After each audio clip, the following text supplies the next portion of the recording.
The impediment to action advances action. What stands in the way becomes the way.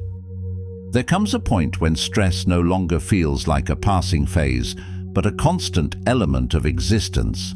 Responsibilities grow, expectations compound, and the mind begins to interpret even ordinary days as battlefields.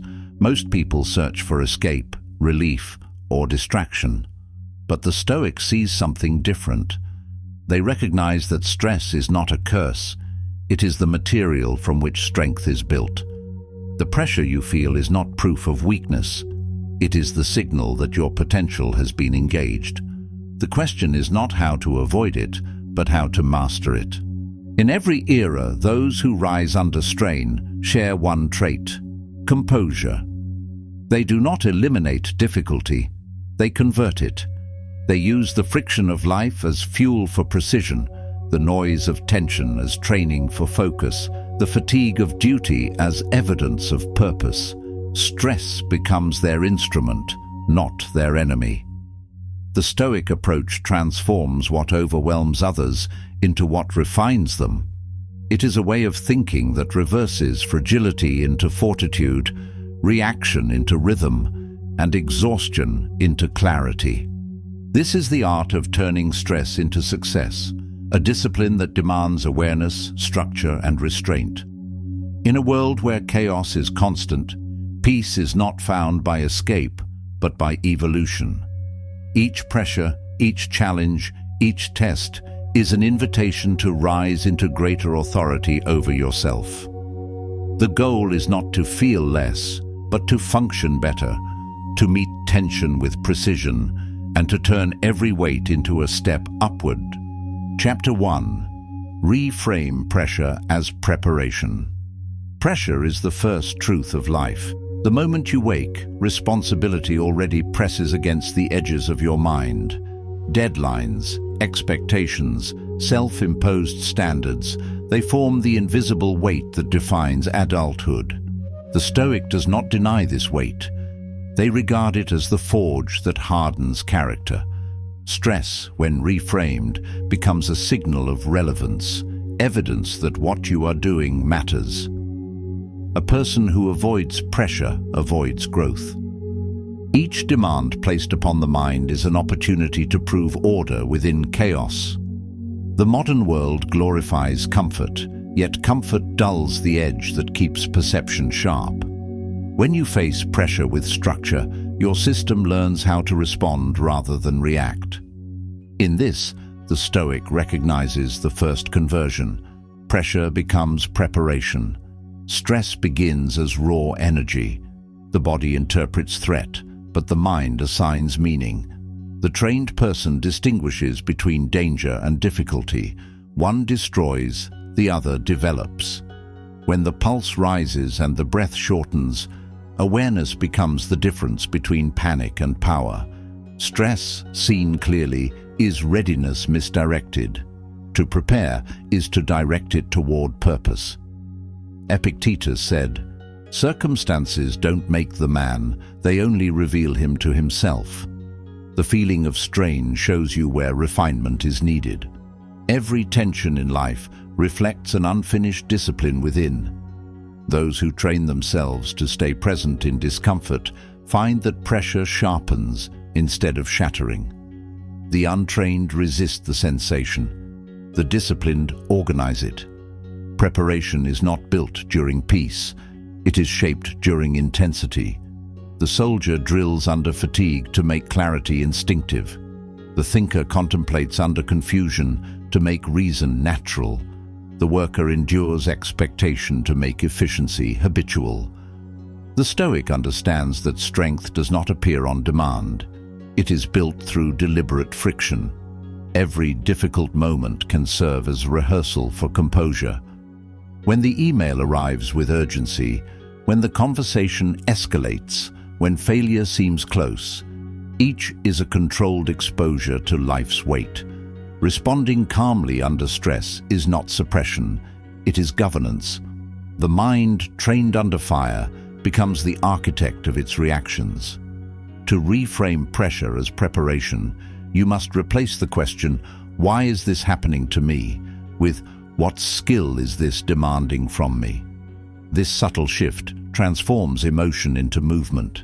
Stress turns into a call for precision. Each spike in pressure points toward a muscle of mind that must be strengthened: patience, clarity, or courage. The Stoics knew that comfort breeds confusion. When life feels light, discipline decays. The ancients trained through hardship so that serenity would not depend on circumstances. The same applies in the digital age. Deadlines, noise, and comparison form the new battlefield. Mental resilience requires the same practice of deliberate endurance. Pressure refines focus. It removes excess thought. Under strain, the mind filters noise and sees the essential. A Stoic welcomes that reduction. In challenge, clarity appears. The unnecessary collapses. A mind that has rehearsed discipline under pressure does not splinter under demand. It simplifies. When you begin to associate stress with signal rather than suffering, the nervous system learns that activation is opportunity. Adrenaline becomes alignment. The surge that once caused panic becomes momentum. Your physiology prepares you for excellence. Your perception decides whether it becomes chaos or command. Each wave of stress tests the foundation of your routines. Those who have built consistent habits under low tension adapt faster under high. Consistency in training, rest, and thought acts as armor. A mind without rhythm collapses under shock. A structured life converts pressure into movement without distortion. The Stoic uses pressure as feedback. They ask, what aspect of me falters when life tightens? Where do my reactions exceed reason? This awareness forms the map of self-improvement. The person who listens to stress learns faster than the one who ignores it. Every discomfort carries data. The disciplined mind decodes it. Preparation grows through exposure. Shielding yourself from all difficulty breeds fragility. Strength is the result of contact, not in the sense of harm, but adaptation. Muscles harden through strain. The mind stabilizes through challenge. To prepare for life, you must let life press against you. The art is to measure pressure, not flee it. Too little stress and potential withers. Too much without structure leads to fracture. The Stoic maintains proportion, steady contact with difficulty without being consumed. This equilibrium creates lasting confidence, the quiet belief that no demand exceeds one's training. Success built on avoidance collapses in crisis. Success built under tension endures because it was constructed within fire. The ability to think, speak, and decide under pressure defines mastery. Those who practice calm execution when stakes are high gain authority over themselves. Stress then becomes a proving ground, not an enemy. The body learns to mirror the mind. When your thoughts stay measured, the breath follows. When the breath steadies, perception clears. Each physiological loop reinforces composure. The Stoic trains these responses until calm becomes instinct. Preparation means programming stability into your system through repetition. To transform stress into success, see pressure as the instructor of resilience. Every test carries the lesson of self-regulation. Those who remain poised under demand create a reputation for reliability. The world trusts people who stay composed. That trust opens doors that talent alone cannot. Preparation also means forecasting reality. Anticipate the wait before it arrives. The Stoics practiced premeditatio malorum, the premeditation of adversity. By mentally rehearsing challenge, they trained the mind to receive impact without surprise. Expectation reduces shock. Foreseen pressure loses half its power. Under pressure, control the controllable: breath, posture, tone, and thought. These are the handles of self-command. You cannot dictate outcomes, but you can dictate conduct. The ability to act with dignity under stress is the clearest measure of maturity. Stress reveals your limits. Those limits mark your next area of growth. To the untrained, pressure exposes weakness. To the trained, it points toward refinement. This perception keeps growth continuous and grounded. There is no plateau for the disciplined mind, only new thresholds. Marcus Aurelius wrote, "The impediment to action advances action. What stands in the way becomes the way." This principle defines the Stoic use of stress. Resistance is the raw material of progress. What blocks comfort constructs capacity. Each burden carried consciously becomes strength retained permanently. Preparation transforms through repetition. Each time you meet difficulty without panic, you rewire your response pattern. Calm under strain becomes a stored behavior. Eventually, pressure activates your focus instead of your fear. Success is built on this shift, from reaction to readiness. The disciplined treat stress as feedback, not failure. They extract insight from discomfort. When fatigue sets in, they refine efficiency. When frustration appears, they refine patience. Every tension becomes a teacher.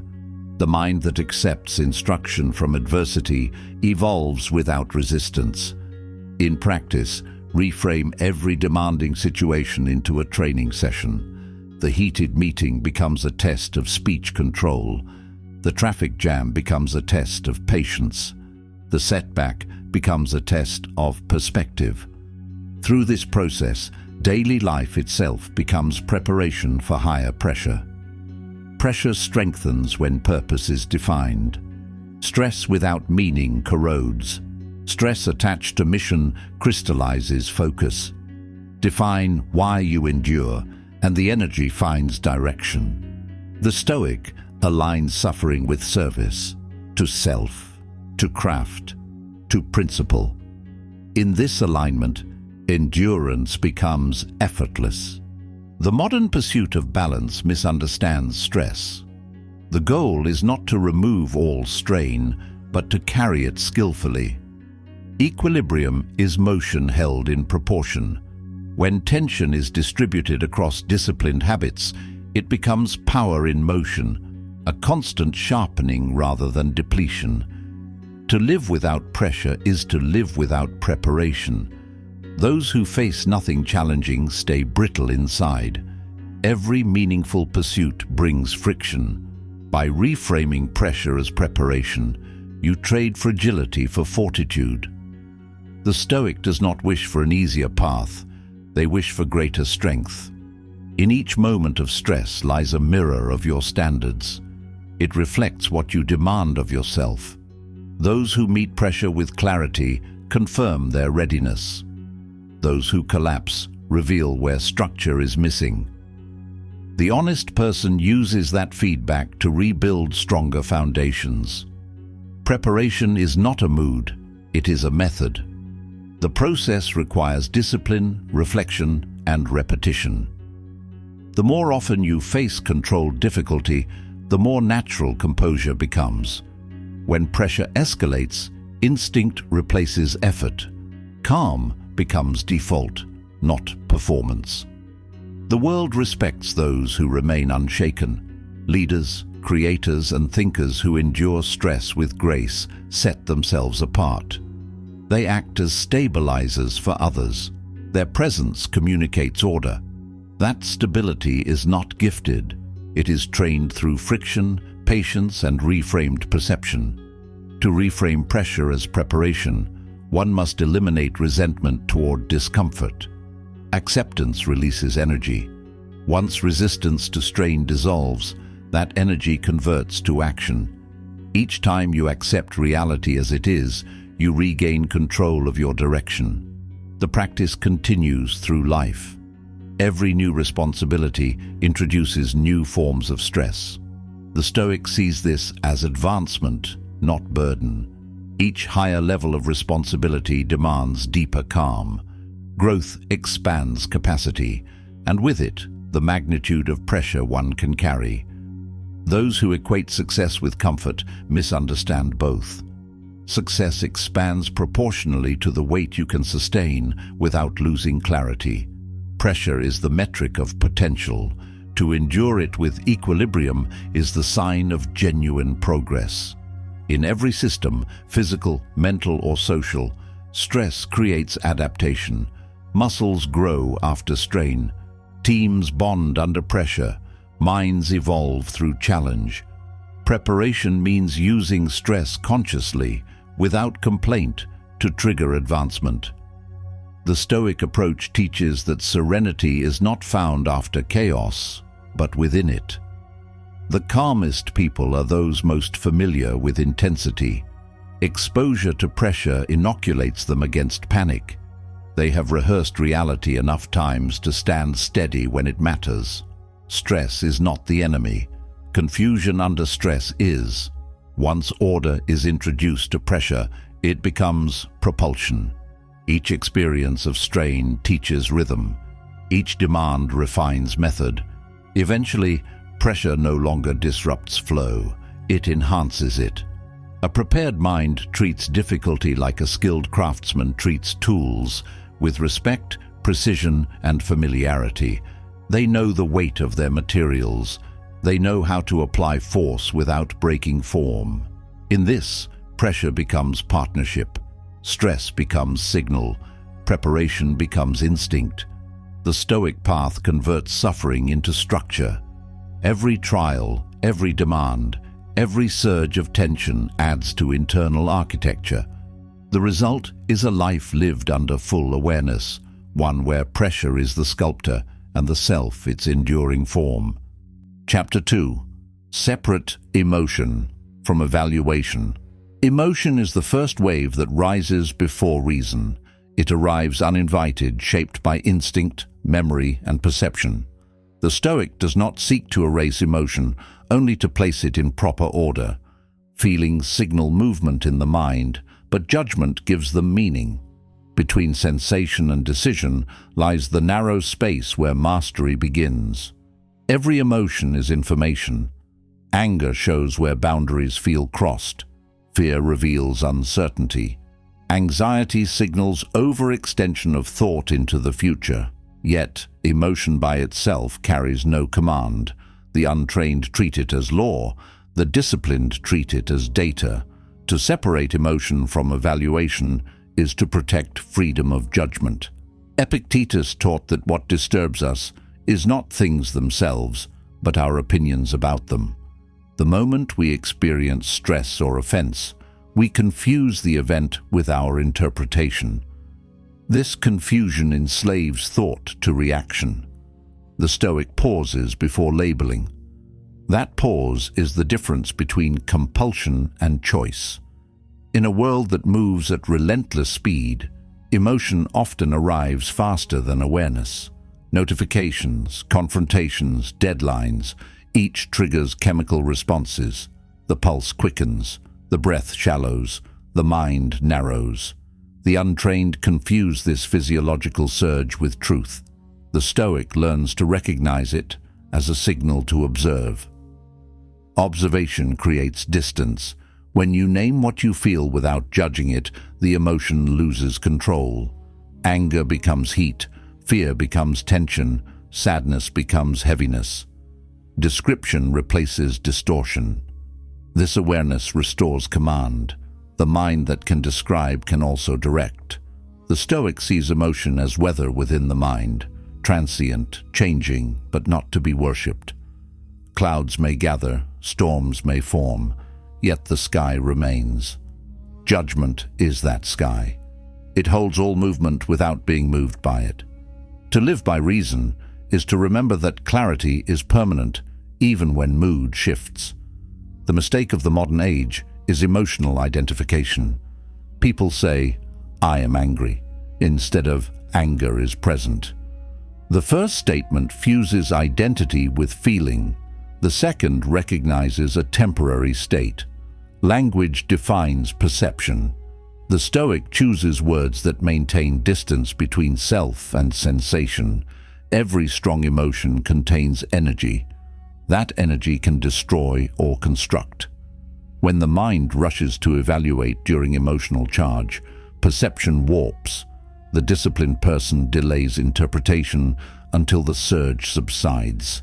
This delay is not denial, it is precision. To evaluate without clarity is to navigate in fog. Marcus Aurelius reminded himself daily to stay sovereign within. He wrote, "You have power over your mind, not outside events. Realize this, and you will find strength." Emotion tempts you to surrender that power by reacting as though the external dictates the internal. The Stoic reverses the pattern. They respond as the ruler of their state, not as its captive. When emotion arises, awareness must precede explanation. A skilled mind asks, what is this sensation? Where is it felt? What event preceded it? What interpretation followed? These questions transform emotion into a subject of study. The investigator replaces the reactor. This self-observation builds discipline at the root of experience. Every moment of agitation is a laboratory. Within it, you can measure your degree of self-command. The trained individual studies patterns of reaction, what provokes anger, what sparks anxiety, what weakens composure. These patterns form the map of the inner world. Through awareness, the landscape of emotion becomes navigable. Emotion itself is not the enemy of Stoicism, it is the raw material of understanding. The problem arises when judgment fuses with feeling and converts temporary energy into lasting belief. A thought repeated under tension becomes conviction. The Stoic prevents this by keeping experience fluid until clarity returns. To separate emotion from evaluation, cultivate stillness during impact. The breath must be your anchor. When the surge hits, breathe deeply, evenly, deliberately. Physiology responds first to control. The slowing of breath signals safety to the mind. With safety restored, reasoning reappears. When others lose composure, the Stoic stays centered. The sight of chaos tempts imitation. Emotional contagion spreads fast in groups. One person's outrage becomes the mood of many. The trained person interrupts this current. They act as ballast in turbulent waters, preserving clarity amid collective reaction. The discipline of detachment begins in attention. Observe tone, pulse, posture, and vocabulary when emotion surges. Each reveals the pattern of your conditioning. Through awareness, habits of reactivity weaken. The Stoic uses this process as constant audit, a daily inspection of mental order. Emotional neutrality is not coldness, it is coherence. It allows full awareness of feeling without being led by it. When the mind maintains coherence, perception remains accurate. A person guided by reason feels deeply, yet chooses cleanly. Emotion enriches experience but does not dictate behavior. To judge wisely, create separation in time. Do not decide under the influence of heat. The Stoic principle is clear. Act from reason, not reaction. Delay is not avoidance, it is refinement. Even a few measured breaths can restore proportion and save hours of regret. The practice extends beyond moments of anger or fear. Even excitement can distort clarity. Overconfidence leads to the same blindness as rage. The Stoic treats both praise and insult as tests of equilibrium. Stability must remain equal in triumph and in tension. Training begins with small exercises. When irritation rises, do not speak immediately.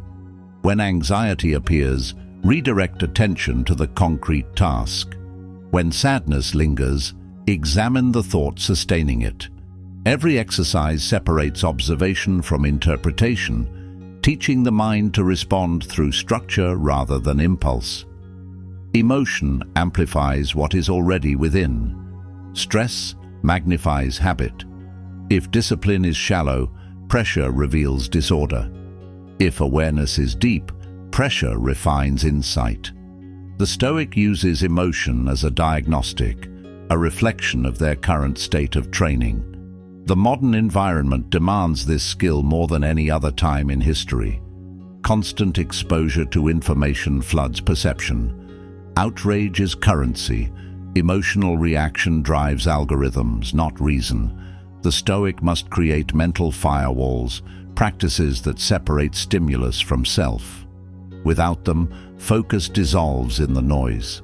To sustain composure in chaos, limit unnecessary emotional input, reduce repetitive checking, reactive conversation, and exposure to constant opinion. Guard your attention as a sovereign guards borders. What enters shapes what stirs. The calmer the intake, the clearer the judgment.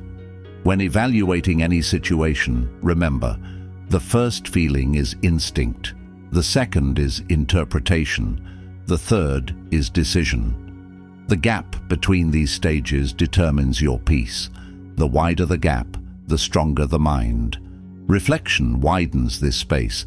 Practice transforms it into a reflex. Emotion becomes destructive when it becomes identity. When someone offends you and you think, "They disrespected me," ego fuses with reaction. Replace that with, "A statement occurred that I find unpleasant." The difference sounds small, but creates liberation. You return authority to perception instead of surrendering it to pride. To separate emotion from evaluation in practice, write during conflict. Putting words to feeling externalizes it. Once written, the emotion becomes visible and finite. You can now analyze, refine, and respond. This act transforms chaos into structure, an ancient Stoic habit that survives in modern journaling. Those who dominate their reactions dominate outcomes. Decisions made from emotion often serve ego, not purpose. The Stoic ensures alignment with principle before action. Principles outlast moods. Acting by principle rather than feeling preserves consistency when emotion fades. Each moment of restraint accumulates strength. Every time you withhold impulsive reaction, the neural pathway of discipline strengthens. The brain rewires to favor composure. The result is visible authority, not arrogance, but presence. People sense steadiness. It communicates without words. When judgment is separated from emotion, feedback becomes valuable. Criticism loses sting. It becomes instruction. Stressful moments at work transform into tests of precision. Personal conflict becomes an exercise in tone. Every domain of life benefits because perception stays accurate. Emotion filtered through wisdom produces empathy. When you no longer drown in your own reactions, you understand others with clarity. Their anger becomes transparent. Their fear becomes readable. This understanding grants patience. Patience converts potential conflict into cooperation. The Stoic understands that complete suppression of emotion is neither possible nor desirable. Life without feeling is not virtue, it is vacancy. Emotion colors existence, reason defines its boundaries. The goal is integration without interference. Emotion flows, judgment remains. True strength lies in the ability to remain human while remaining stable, to feel fully yet act clearly, to grieve, to celebrate, to fear, to love, and still choose with order. This is mastery without hardness. Serenity becomes compatible with passion. Power becomes compatible with compassion. In separating emotion from evaluation, you gain time, the rarest resource. You reclaim moments otherwise lost to reaction. Each breath between feeling and response is reclaimed freedom. The more often you exercise this pause, the longer your inner calm endures. Eventually, emotion becomes guidance rather than governance. It informs decision but no longer dictates it. Stress becomes signal, not storm. The disciplined person feels fully, yet remains unmoved by distortion. This is not detachment from life. It is deeper participation through clarity. The Stoic faces the same chaos as anyone else: loss, injustice, unpredictability, but filters it through ordered perception. Where others drown in interpretation, the Stoic swims in awareness. That awareness produces peace, not because the world calms, but because judgment does. To live this principle daily, remember the sequence: observe, breathe, define, decide. Observation prevents confusion, breath stabilizes physiology, definition clarifies meaning, and decision reclaims power. This is the Stoic's fourfold rhythm under pressure. When stress appears, the trained mind no longer asks, "How do I stop feeling?" but "How do I see clearly while feeling this?" The difference defines maturity. Clarity does not oppose emotion, it commands it. Through this command, every emotion becomes a tool for precision, and precision is the foundation of composure. Emotion and evaluation can coexist without conflict when reason leads.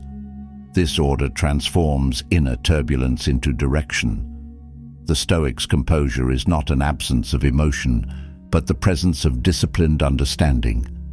In that understanding lies the quiet strength that no external storm can disturb. Chapter 3. Build the inner schedule. Structure is the invisible armor of a disciplined mind. When life becomes unpredictable, order within replaces order without. The Stoic builds rhythm not as routine for its own sake, but as a safeguard against chaos. The person who governs their day governs their mind. The hours of life are the battlefield of attention. Without command, the day is lost to disorder. The world constantly intrudes. Messages, demands, opinions, all compete for control. A person without inner scheduling reacts to everything. They are pushed by events rather than guided by principle. The Stoic constructs a framework that channels time like water through channels. Flow remains, but direction is chosen. Every morning is a negotiation between intention and impulse. The disciplined win that negotiation before it begins. They know what must be done, when it must be done, and in what state of mind it must be done. This clarity removes emotional noise. When structure is fixed, decisions require less energy. Energy saved becomes focus preserved. The inner schedule is not about rigidity, it is about reliability. A structured day does not imprison, it liberates. Within a defined frame, the mind relaxes because it knows its direction. Anxiety thrives in ambiguity. Structure kills ambiguity. The Stoic replaces vague effort with ordered execution. Marcus Aurelius began his days with reflection on purpose. He reminded himself of his role and his nature. This was not sentiment, but strategy. By setting orientation each morning, he ensured that outer events could not derail inner clarity. His schedule began in thought before action. To build the inner schedule, one must understand personal rhythm. Some think best in solitude before dawn. Others find precision in the late hours when silence reigns. The Stoic studies their natural cycles, then aligns them with duty. Discipline does not mean fighting rhythm, it means commanding it. Each day must begin with preparation and end with reflection. Morning defines direction, evening defines correction. Between them lies execution. This triad forms the architecture of consistency. The Stoic uses morning to align the mind, the day to apply principle, and evening to refine perception. A schedule is the external form of internal order. To create it, begin with anchors, non-negotiable points of discipline that stabilize the rest. These anchors might be exercise, study, silence, or deliberate stillness. They become the pillars that hold the structure upright when chaos presses. Without anchors, the mind drifts. A day without sequence becomes reaction. Those who start without intention finish without progress. The Stoic begins the day with purpose fixed in writing or reflection. The act itself signals command to the subconscious. Routine turns discipline into reflex. Time is the most democratic resource. Everyone receives the same allotment, yet few govern it well. The Stoic measures time as currency, each hour an investment of attention. Wasted attention is wasted life. The inner schedule ensures each moment holds weight and direction. The disciplined mind understands that order cannot depend on motivation. The inner schedule replaces mood with method. When energy fluctuates, routine remains. This reliability is power. The unreliable self cannot build anything lasting. Routine removes the need for persuasion. It replaces emotion with obligation. To live with structure is to live with intent. Each block of time holds a task, each task a purpose. Purpose creates momentum. Momentum creates calm. The anxious feel scattered because their hours have no identity. The Stoic schedule turns time into territory, mapped, measured, protected. The modern world celebrates flexibility while drowning in distraction. True flexibility is the ability to adapt without losing sequence. The Stoic adjusts the plan without abandoning the principle. When unforeseen events arise, the disciplined mind reshapes the day without losing its hierarchy. Hierarchy of tasks defines clarity. Not everything deserves equal attention. The Stoic distinguishes the essential from the trivial. Energy is directed where consequence is greatest. To waste strength on what does not matter is moral erosion. Every hour spent carelessly trains the mind to devalue time. A strong inner schedule includes deliberate pauses. Rest is not weakness, but recalibration. The Stoic alternates exertion with recovery, engagement with reflection. Rhythm sustains endurance. Without rhythm, the mind burns out. With rhythm, it endures without exhaustion. Reflection in the evening transforms the schedule into wisdom. Each day offers feedback, where discipline held, where impulse slipped, where clarity dimmed. The Stoic studies these points like a strategist reviews a campaign. Success is repetition of order. Failure is data for refinement. Technology erodes scheduling through constant availability. To build an inner schedule, you must reclaim solitude. Solitude is not absence of people, but presence of focus. The disciplined person blocks time for uninterrupted thinking. Within those walls, ideas form and mind recovers.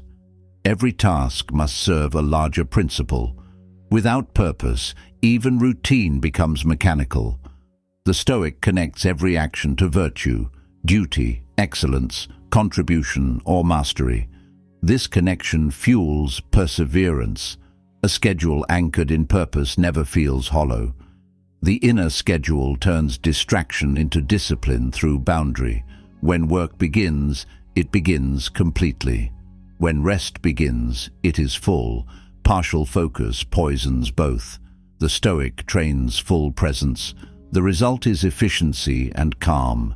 Half effort creates stress. Full attention creates peace. In moments of uncertainty, the schedule becomes compass. When emotion clouds direction, structure restores it. The plan already written protects clarity from the chaos of mood. This is why the disciplined plan even small tasks. They build a chain of purpose strong enough to pull through confusion. To construct the inner schedule, remove decisions from the moment. Plan in advance, execute automatically. The fewer choices made under stress, the fewer errors born of emotion. Pre-commitment is the Stoic strategy against distraction. Structure is the weapon against hesitation. Morning rituals are the gatekeepers of focus. Rise, reflect, and act with precision. Whether through reading, stillness, or exercise, the act itself signals sovereignty. The Stoic does not stumble into the day. They enter it with composure. Each morning repeated in order strengthens inner architecture. Evening rituals are the guardians of insight. Reflection, writing, or silence turns experience into instruction. Without reflection, effort dissipates. With reflection, progress compounds. The Stoic studies their day not to condemn, but to calibrate. Adjustment each night sharpens performance each morning. The disciplined treat routine as sacred space. Interruptions are allowed only through necessity. They respect their time as they respect their principles. This respect communicates self-worth. Those who squander their schedule announce that their focus is cheap. The Stoic guards it with resolve. Structure must fit purpose, not fashion. Do not copy the routines of others. Observe, test, and design based on your own nature. Discipline is personal architecture. What matters is stability, not imitation. The Stoic honors their individuality by tailoring order to temperament. A powerful schedule integrates silence. Noise is the enemy of reflection. The Stoic allocates moments without input to let the mind breathe. In silence, the subconscious organizes thought. Clarity arises naturally when space is restored. A schedule filled to every margin suffocates insight. Order of the external begins with order of the internal. The Stoic first arranges thoughts, then tasks. If the mind is scattered, even the best plan collapses. Therefore, meditation, breathing, or journaling precede execution. Calm thought builds efficient action. The structured day is a reflection of the structured soul. Chaos in time mirrors chaos in value. The Stoic inspects how hours are spent to measure alignment with principle. Each day reveals what is truly worshipped: comfort, distraction, or excellence. The schedule tells the truth about character. In training the inner schedule, you train endurance. Predictability strengthens will. A clear plan removes the friction of uncertainty. The body adapts to repetition. The mind stabilizes through rhythm. The more predictable your effort, the more resilient your state. Discipline in time management extends into discipline in emotion. The same structure that organizes work organizes reaction. When routine governs your day, external chaos loses power. The Stoic experiences stress but remains aligned. Events may change, conduct does not. Every schedule must contain alignment between vision and action. Long-term purpose filters daily tasks. The Stoic reduces distant ambition into immediate behavior. Each day fulfilled becomes a fragment of destiny completed. Structure transforms abstraction into evidence. People often abandon schedules because they equate structure with restriction. In truth, chaos restricts far more. Without structure, time fragments and potential decays. The Stoic sees discipline as liberation, the freedom to direct energy toward what matters most. To build the inner schedule, begin with accountability. Measure completion, review results, refine the process. Discipline grows through tracking. What is not measured cannot be managed.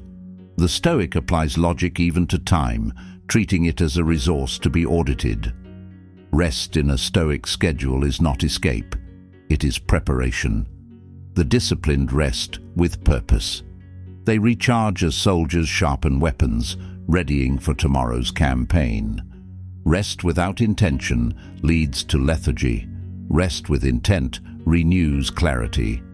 When fatigue or disorder arise, the schedule serves as reminder of identity. It says, "This is what I do. This is who I am." Routine becomes mirror of principle. The person who keeps promises to their schedule strengthens trust in themselves. That trust becomes confidence under pressure. Technology can serve structure if used consciously. Alarms, timers, and planners can externalize discipline. The Stoic uses tools without dependence. Tools assist order. They never replace will. Reliance without awareness breeds weakness. The inner schedule matures through consistency, not intensity. Small tasks repeated with precision build mastery faster than sporadic effort. Each repetition ingrains order deeper into identity. The Stoic measures progress by stability, not novelty. To live without structure is to drift between impulses. To live with structure is to advance with intention. The Stoic sees time as the canvas of virtue. Each scheduled action paints another stroke of excellence. The finished life is the sum of disciplined days. Structure transforms pressure into clarity. When demands increase, the schedule absorbs impact. Chaos hits boundaries instead of the mind. The more ordered your system, the less energy wasted on recovery. Order is armor, and the disciplined wear it daily. The inner schedule is not an accessory to Stoicism, it is its embodiment. Philosophy without structure remains abstraction. Discipline without rhythm burns out. Together they form continuity. Through structure, philosophy becomes practice, and practice becomes life. Chapter 4. Convert anxiety into precision. Anxiety begins as movement without aim. It is the trembling of the mind before the unknown. The pulse quickens, thought multiplies, breath shortens. The Stoic does not run from this current, they redirect it. What most experience as chaos, the disciplined reinterpret as potential energy. Anxiety is power misdirected. Precision is its rightful form. Every person feels the tightening of uncertainty, the surge that accompanies deadlines, confrontation, change. This surge is the body's preparation for performance. The ancient philosophers recognized it as the signal of readiness. When uncontrolled, it becomes turbulence. When directed, it becomes focus. The Stoic's task is not to eliminate anxiety, but to command its current. Anxiety is perception accelerated beyond control. The mind races ahead, predicting outcomes it cannot govern. The Stoic reverses the vector of attention, away from imagined futures and back to immediate control. Action dissolves abstraction. What is done replaces what is feared. Precision begins when attention returns to the present moment. The physiology of anxiety is not weakness. It is activation. The heart rate rises to deliver oxygen. The body sharpens to meet challenge. In this heightened state, perception is magnified. The untrained mind mistakes this sensitivity for threat. The trained mind uses it as magnification. Awareness expands, and with discipline it sharpens. Anxiety signals unprocessed energy. The Stoic channels this into movement. Write, act, breathe. Translate thought into structure. Motion gives the nervous system a path. Inaction converts energy into agitation. Action converts it into flow. Through deliberate behavior, emotion finds rhythm. The disciplined person observes the shape of their anxiety. What triggers it? What thoughts multiply under it? Awareness makes it tangible. Once seen, it can be shaped. The Stoic studies their agitation as a sculptor studies marble. The raw material may resist, but form emerges through deliberate pressure. Seneca observed that we suffer more in imagination than in reality. Anxiety is the mind rehearsing catastrophe. Precision interrupts this rehearsal. When the Stoic feels the surge, they narrow the lens. What can be done now, within this hour, within this breath? The scope of thought contracts until control returns. Mastery grows in proportion to that contraction. The practice of converting anxiety begins with anchoring. Ground the senses in the present. Feel the contact of feet with the floor, the rhythm of breath, the weight of the moment. This physiological awareness resets orientation. The future recedes. The now becomes absolute. Precision is impossible without presence. When anxiety dominates, thought fragments. Precision reassembles it. The Stoic treats thoughts as variables, isolating one at a time. What is the fact? What is the assumption? What is the action? This triage restores clarity. Fear thrives in abstraction. It dissolves in definition. Anxiety often appears before tasks requiring accuracy. The body senses importance and reacts. The Stoic converts this to alertness. Elevated heart rate becomes readiness. Heightened attention becomes sensitivity to detail. The key is relationship to sensation. What the undisciplined call panic, the disciplined call potential. To transform anxiety, one must stop labeling it as negative. Labeling amplifies discomfort. The Stoic names it neutrally: activation, charge, energy. Language modifies perception. Once the label loses judgment, the experience loses weight. The same chemistry now serves purpose. Precision is born from order. The anxious mind scatters. The disciplined mind sequences. Write down every concern. Rank them by control and relevance.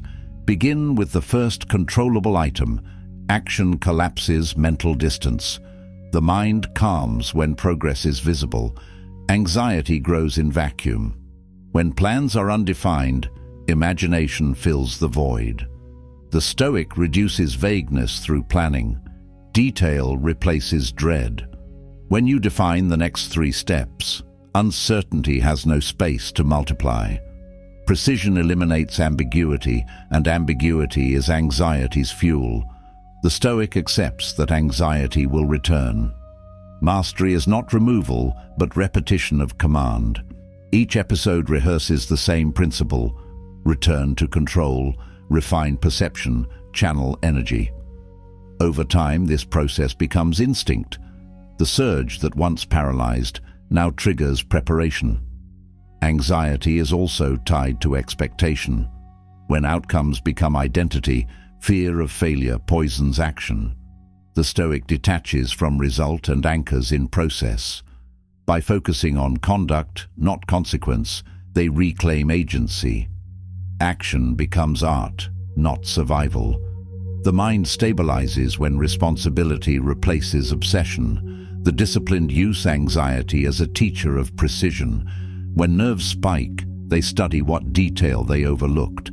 Often anxiety indicates disorganization. Correcting structure corrects emotion. The Stoic refines systems until they are tight enough that uncertainty finds no entry. Breathing is the bridge between emotion and control. The Stoic employs it deliberately. Slow inhalation, slower exhalation. The body interprets this as safety. Safety restores clarity. With clarity, anxiety transforms from cloud to current. The same breath that once trembled now guides. Anxiety often hides as anticipation. It signals that something matters deeply. The Stoic listens, identifies the value beneath the fear, and acts in alignment with it. When purpose is remembered, fear loses dominance.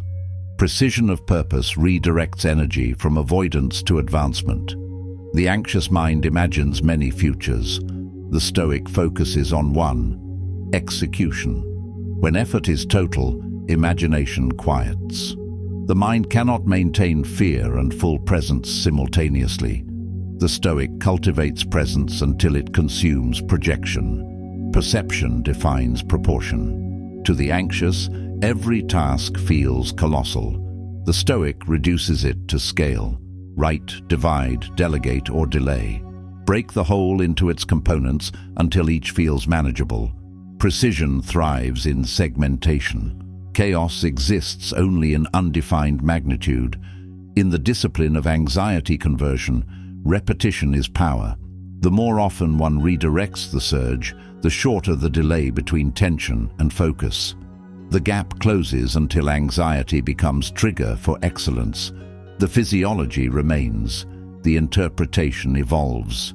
Marcus Aurelius reminded himself that events have no power unless given permission. Anxiety, too, seeks permission. The Stoic denies it governance. They acknowledge its presence, assign it purpose, and move forward. In that motion, anxiety dissolves into alignment. Precision begins in environment. Physical disorder amplifies mental noise. The Stoic organizes surroundings as extension of mind. A clean space communicates readiness. Each object in place reinforces control. The visual order mirrors internal order. When anxiety grows from overload, the Stoic prioritizes single-task focus. Multitasking fractures perception. Doing one thing completely quiets mental noise. Completion restores power. Anxiety is noise. Completion is silence. Precision converts confusion into sequence. Uncertainty is the natural state of life. To demand absolute predictability is to invite permanent anxiety. The Stoic accepts uncertainty as law. Acceptance dissolves resistance, leaving only preparation. Precision becomes the art of functioning cleanly within unpredictability. The transformation of anxiety requires humility. You do not conquer emotion, you cooperate with it. The Stoic listens to the message beneath the noise. Fear says, prepare more, focus deeper, slow down. By obeying these signals rationally, the emotion fulfills its role and fades. When the anxious moment passes, reflection must follow. What caused the surge? What action resolved it? The Stoic records patterns, learns triggers, refines strategy. Each reflection converts transient emotion into permanent wisdom. Repetition turns philosophy into reflex. The world rewards those who remain calm under intensity. Calmness is not absence of anxiety, it is its redirection. The person who functions with clarity under fire gains trust. Their composure communicates authority. Anxiety converted becomes credibility. Precision is not mechanical, it is conscious. It requires presence of mind, care in execution, and alignment with purpose. The Stoic cultivates these traits through deliberate exposure to difficulty. Controlled stress becomes training ground. Each repetition builds resilience. When anxiety tempts retreat, movement must replace hesitation. The first step breaks inertia. The second builds rhythm. Within rhythm, anxiety cannot thrive. It has become kinetic. Motion replaces worry. The disciplined act before fear matures. To practice precision, reduce complexity. Simplify your goals, your tasks, your expectations. The fewer moving parts, the less room for mental drift. Simplicity is control. The Stoic cuts what is unnecessary until attention becomes surgical. Anxiety often attaches to unfinished work. Loose ends breed unrest. The Stoic completes or closes cycles. Each completion lightens the system. Precision thrives in closure. The mind clears as tasks resolve. Clarity accumulates through completion. There is beauty in discipline under pressure. The Stoic finds satisfaction in performing cleanly amid turbulence. The harder the circumstance, the deeper the focus. Anxiety is no longer a curse. It becomes confirmation of engagement. The mind is alive, alert, and aligned. Through this conversion, even failure changes meaning. Anxiety before failure once paralyzed. Now it becomes measurement. It shows where preparation fell short, where awareness must grow. The disciplined take that feedback and refine. Thus, anxiety fuels evolution.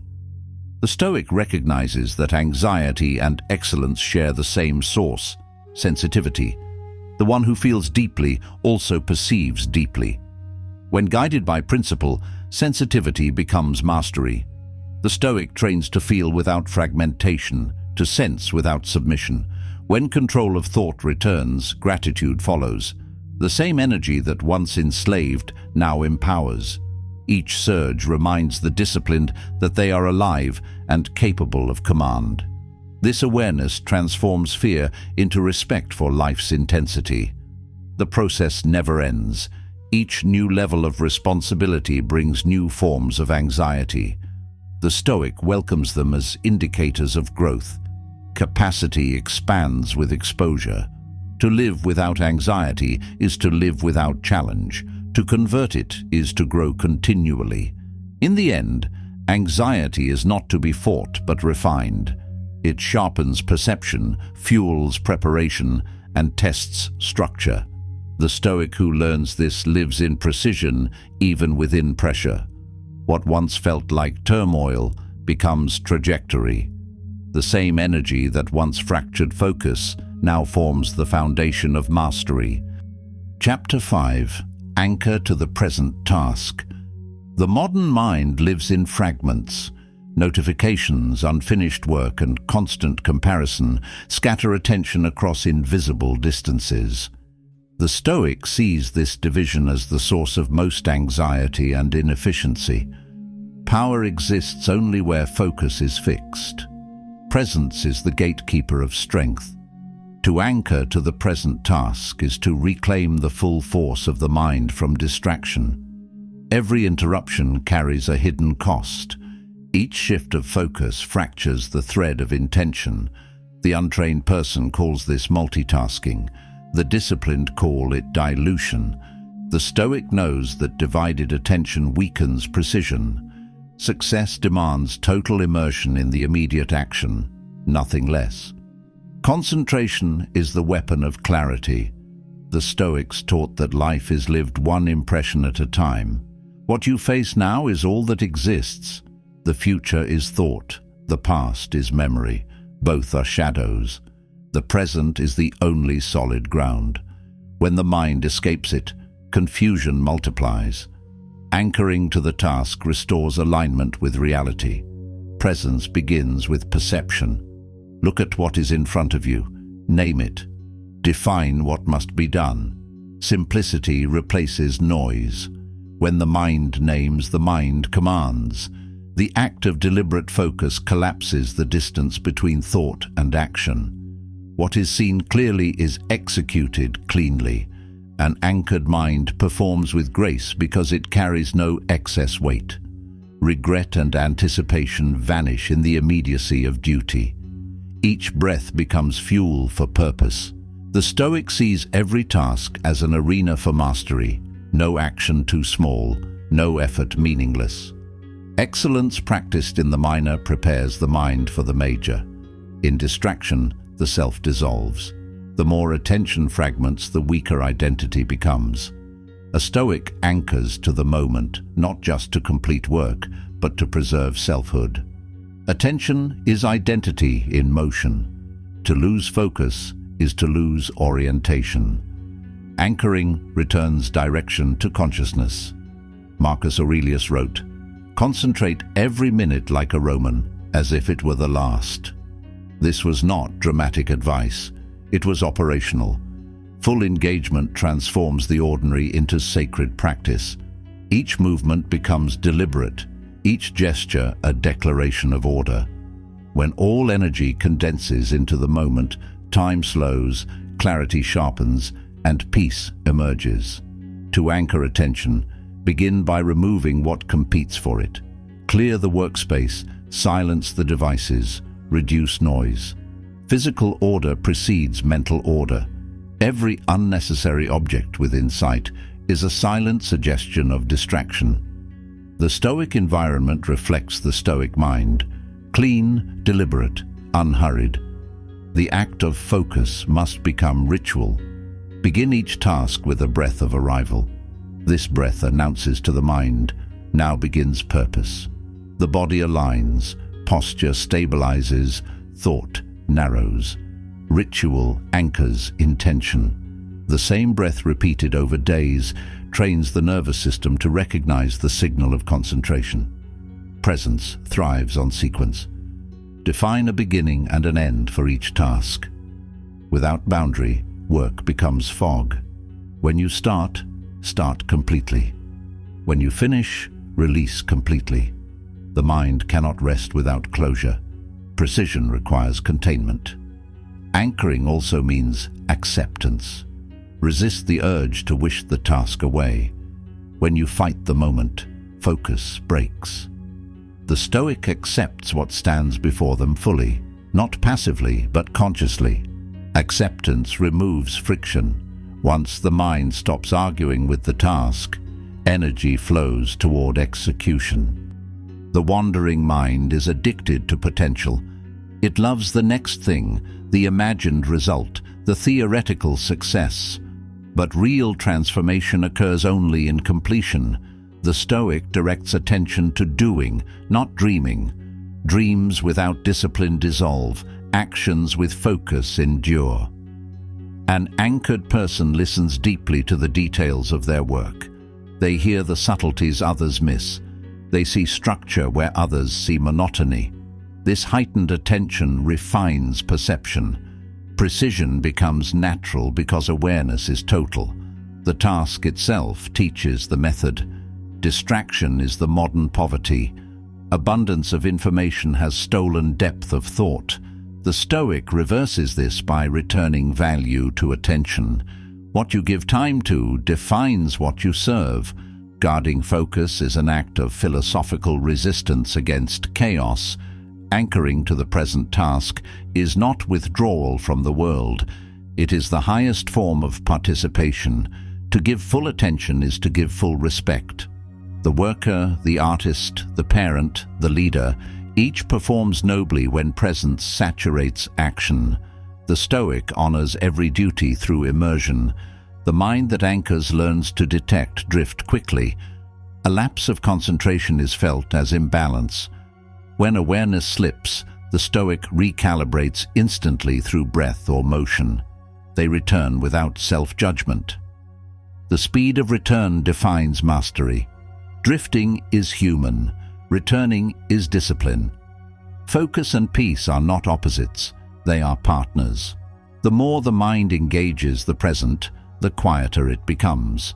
Worry cannot coexist with total attention. The person absorbed in purpose loses the capacity for rumination. The task absorbs turbulence and converts it into direction. The Stoic views attention as the highest moral currency. To waste it on triviality is to commit theft against oneself. Focus is an ethical act, a declaration of respect for potential. Each minute given to distraction is a piece of life unexamined. The wise spend attention with precision. Presence must also include the body. Mental focus anchored in a restless body fades quickly. The Stoic works with stillness. Posture stabilizes, breath deepens, movement slows. Physical composure reinforces cognitive order. Embodiment roots awareness in the now. Anchoring protects against emotional volatility. When fully engaged in the task, there is no room for resentment, envy, or self-pity. The mind cannot entertain ego while absorbed in execution. Emotion dissolves into action. The Stoic uses work as purification, a way to cleanse thought through total involvement. The simplest acts become sacred when performed with full attention. Washing a dish, writing a line, tightening a bolt, each becomes meditation. The repetition of focus sculpts character. The disciplined person treats all moments as opportunities to practice order. Modern culture worships stimulation. Constant novelty destroys presence. The Stoic trains through monotony. Repetition strengthens endurance. A task repeated with awareness does not become dull, it becomes deeper. The same act performed consciously reveals infinite refinement. Anchoring requires trust in process. The impatient seek outcome, but outcome is built through sequence. Each precise moment compounds into success. The Stoic resists the urge to measure constantly. They work fully, then evaluate after completion. Judgment pauses during execution. Only awareness remains. The practice of presence begins before action. Preparation clears the mind of residue. The Stoic enters each task as if crossing a threshold, leaving behind the previous moment completely. This separation keeps attention pure. No past failure, no future worry, only duty. Distraction feeds on emotional residue. When old thoughts linger, focus fragments. The Stoic resets between tasks, a brief walk, a breath, a pause of stillness. These renew awareness. Ritual transitions preserve clarity throughout the day. Anchoring strengthens endurance under stress. In crisis, scattered attention magnifies fear. The Stoic collapses focus to the immediate controllable.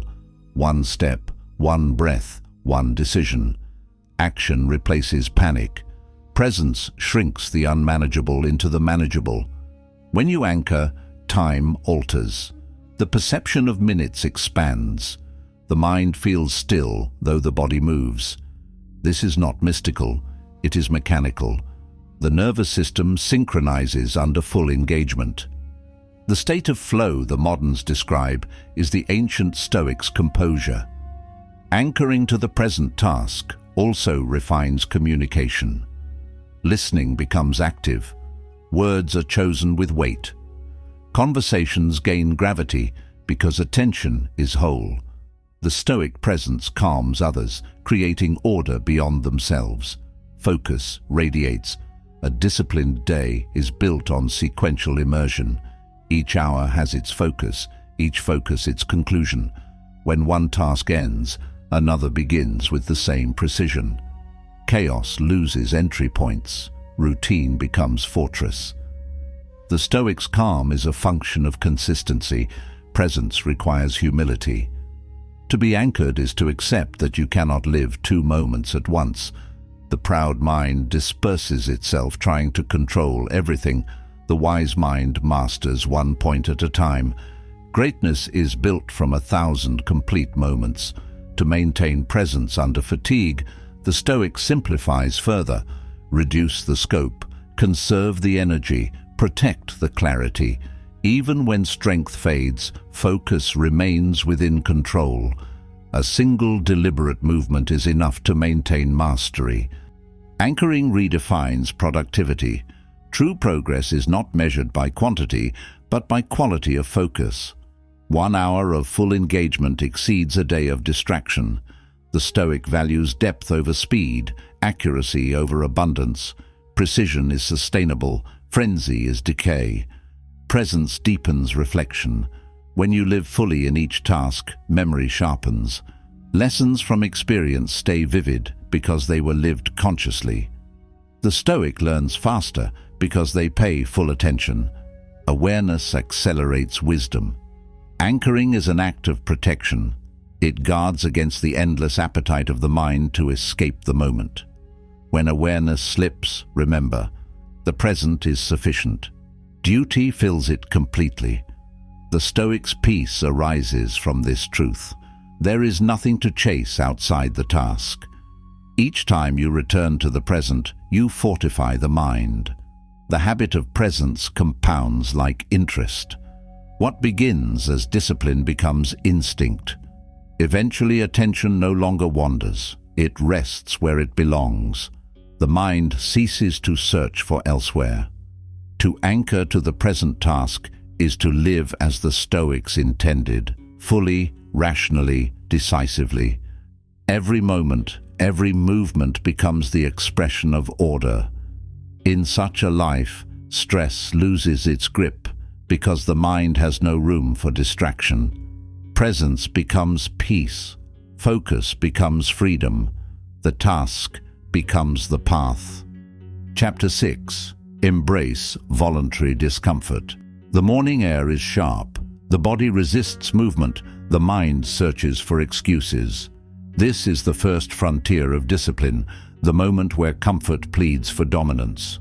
The Stoic steps forward into the cold, not to suffer, but to train control. Discomfort is not punishment, it is precision. Each voluntary hardship recalibrates perception, reminding the mind that it commands the body, not the other way around.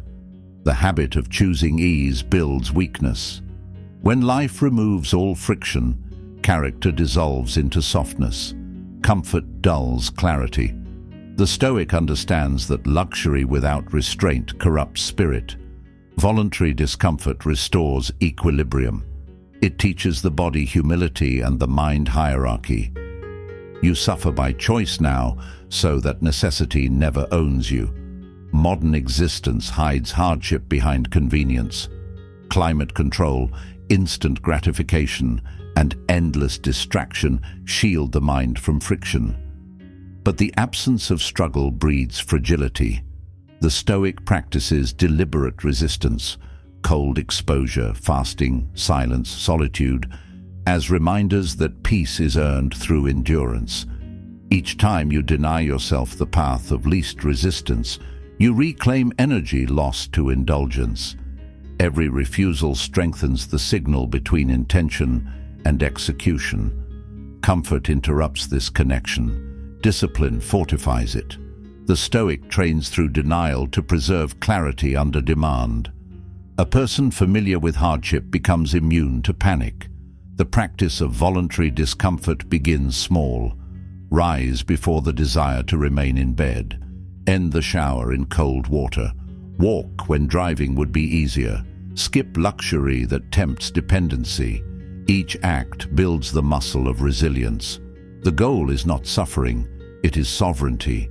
Seneca warned, "Set aside a certain number of days during which you shall be content with the scantiest and cheapest fare." Thus, it is the habit of slipping into poverty that can make you immune to it. He understood that comfort is a debt paid later in weakness. The Stoic pays up front in difficulty to purchase endurance. Voluntary hardship aligns emotion with reason. It teaches that fear of discomfort is worse than discomfort itself. Once endured, the challenge shrinks. Anticipation magnifies suffering. Experience dissolves it. Through repetition, the Stoic learns that the edge of pain is not destruction, it is definition. When the body tires, the untrained stop. The Stoic continues, not recklessly, but consciously. They study the point of fatigue as an arena for discipline. Each step beyond comfort rewires the mind to separate effort from emotion. Fatigue becomes feedback, not failure. Modern comfort is addictive because it promises safety. But security without struggle breeds anxiety. The Stoic rejects dependency on ease. They choose small discomforts regularly so that larger ones cannot shock them. Voluntary exposure makes the unpredictable ordinary. Discomfort reveals identity. In hardship, masks fall away. You meet your raw state, your untrained thoughts, your true thresholds. The Stoic welcomes this meeting. It is not cruelty toward oneself, it is honesty. Self-knowledge is impossible without friction. To embrace discomfort is to reclaim ownership of reaction. Most people wait for the world to test them. The Stoic tests themselves. They move toward the challenge deliberately. In this motion lies freedom. You no longer fear what you have already faced. The path of discipline requires measured suffering. Too little pressure weakens, too much breaks. The Stoic seeks proportion. Training must sharpen without shattering. Voluntary discomfort is a tool, not torment. Used wisely, it tempers the mind like steel. Physical discipline mirrors mental discipline. The morning run, the cold exposure, the fast, these acts condition the nervous system to operate under stress. When the mind learns to stay calm under strain, external chaos loses influence. The Stoic trains in private to stand unshaken in public. Comfort numbs gratitude. When life becomes effortless, appreciation fades. The Stoic reintroduces effort to reawaken value. Water tastes purer after thirst. Rest feels sacred after exertion. Simplicity regains beauty once luxury is withdrawn. Voluntary discomfort restores perspective. In the gym of Stoicism, resistance is the weight. Each denial of comfort builds internal mass. Patience thickens, endurance lengthens, composure strengthens. The disciplined person seeks tension, not ease, because tension is the architect of growth. Through deliberate hardship, fear becomes predictable. The Stoic learns that anticipation is often worse than experience. By choosing difficulty daily, they dissolve the mystique of pain.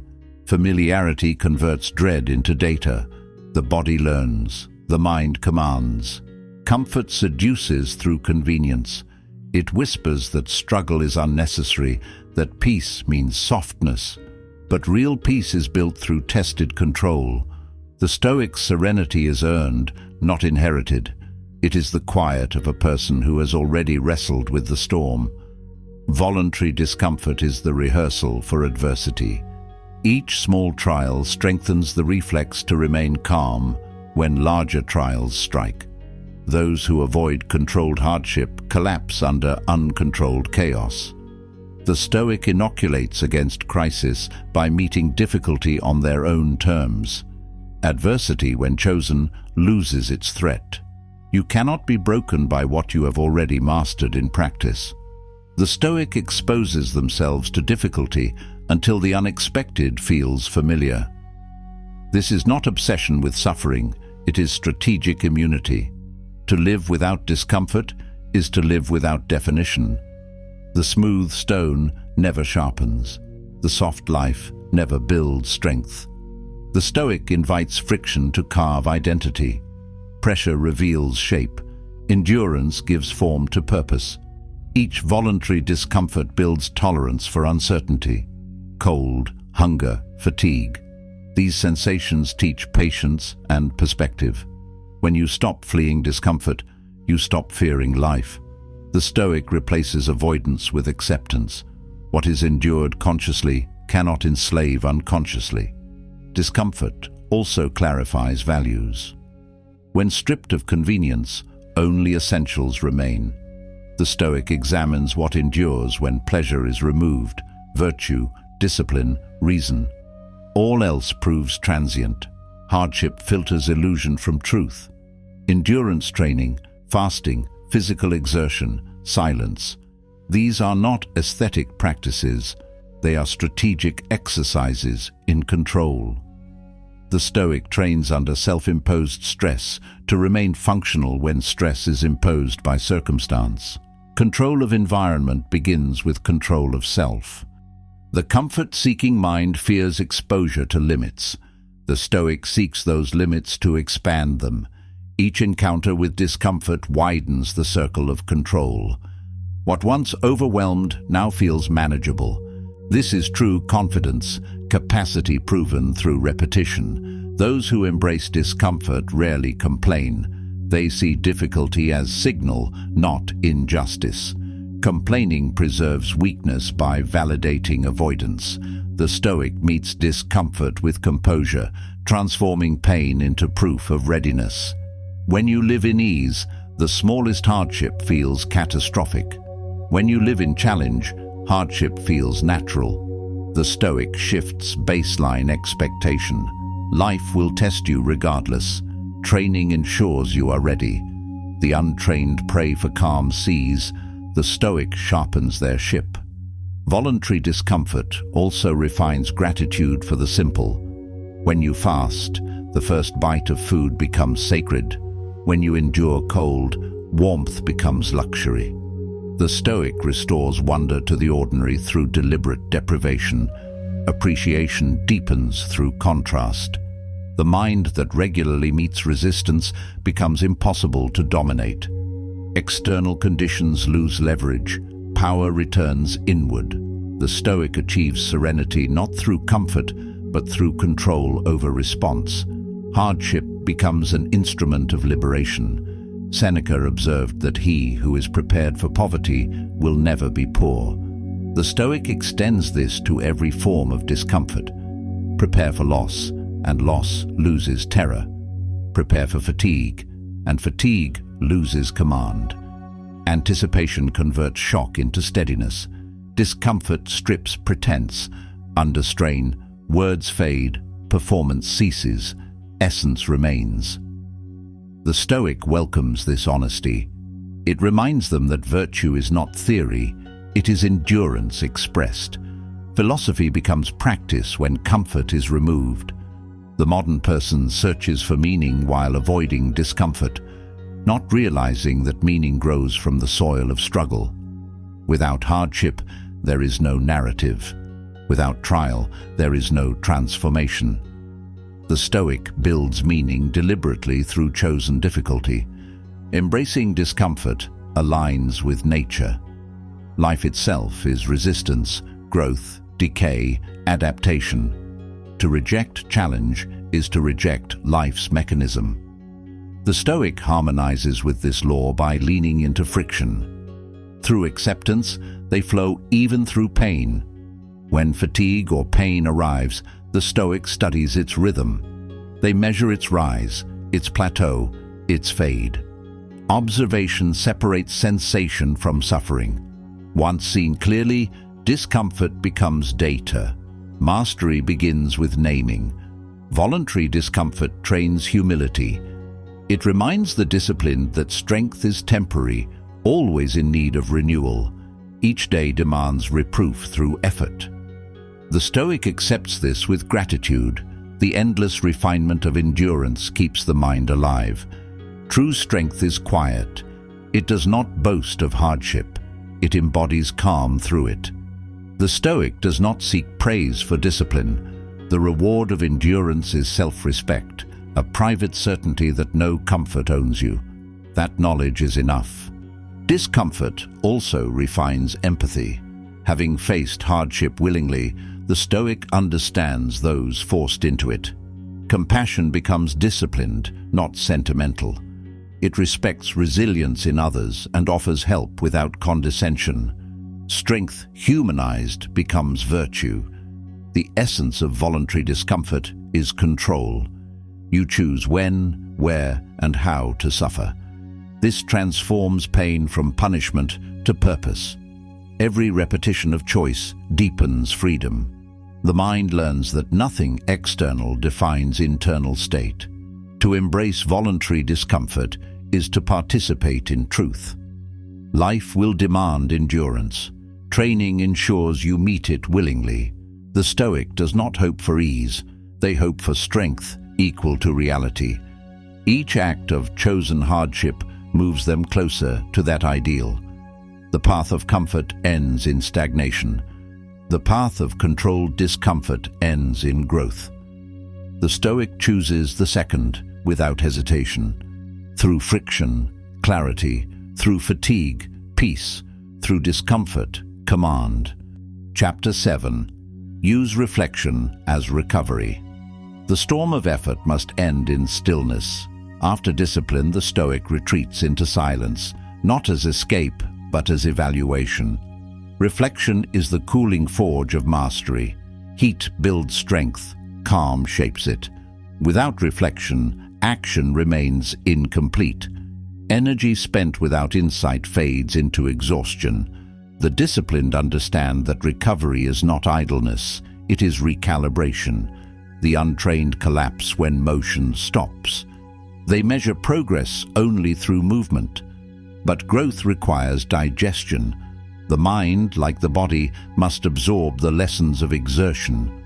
Reflection transforms experience into structure. It converts fatigue into wisdom, pain into understanding, failure into design. The Stoic's evening is sacred. The day's events are reviewed without judgment, only observation. Marcus Aurelius would sit in thought before sleep, cataloguing his actions, tracing motives, identifying error.